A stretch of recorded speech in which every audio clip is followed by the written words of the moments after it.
Hello everyone, দেখো দুপুরবেলা যেটা তোমাদেরকে দেখিয়েছিলাম ফুলটা, সেটা দেখো ফুটে যাচ্ছে। এখন রাত 9:30 বাজে, 9:27। তো এই যে ফুলটা দেখো, ফুলটা যেহেতু বাইরের দিকে হেলে আছে, আমি বেশি এদিকে নিয়ে আসতে পারছি না, তার কারণ ভেঙে যাওয়ার সম্ভাবনা থাকে। দেখেছো এর ভিতরটা কত সুন্দর, আর এই যেগুলো নড়ছে না, এই যে ভিতরে ছোটো ছোটো, এগুলোই কিন্তু পরাগ, আর এইটাই কিন্তু ডিম্বাশয় যেটাকে বলা হয়। আমি অতটা ভালো করে বলতে পারি না, তোমরা বুঝে নাও একটু। তো বড় যে ফুলটা আছে, এই ফুলের ভিতরে দিতে হবে এই যে পরাগগুলো দেখতে পাচ্ছ। এই যে হচ্ছে আমাদের ড্রাগন গাছের দ্বিতীয় ফুল, এটা এখন ছোঁয়ানো হবে। ছাদের ধারে চলে এসেছি, এই দেখো মানি প্ল্যান্ট গাছটা অনেকটা বড় হয়ে গেছে। আমি যে কী করে এক হাত দিয়ে ছোঁয়াবো আর এক হাতে ক্যামেরা ধরে আমি বুঝতে পারছি না। তো যাই হোক না কেন, এই যে তো এখন এই পরাগগুলো নেব। দেখেছো চামচের নিয়ে নিয়েছি, এবার এটা কিন্তু এইভাবে দিয়ে দেবো। এটাকে ভালো হাত দিয়ে এরকম সুন্দর করে করে দেবো। তোমরা এখান থেকে হাত দিয়েও নিতে পারো যদি হাতটা পরিষ্কার থাকে।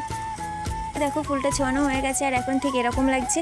এই ছিল ড্রাগন গাছের আজকে ফুলের ভিডিওটা। আজকের মতো টাটা।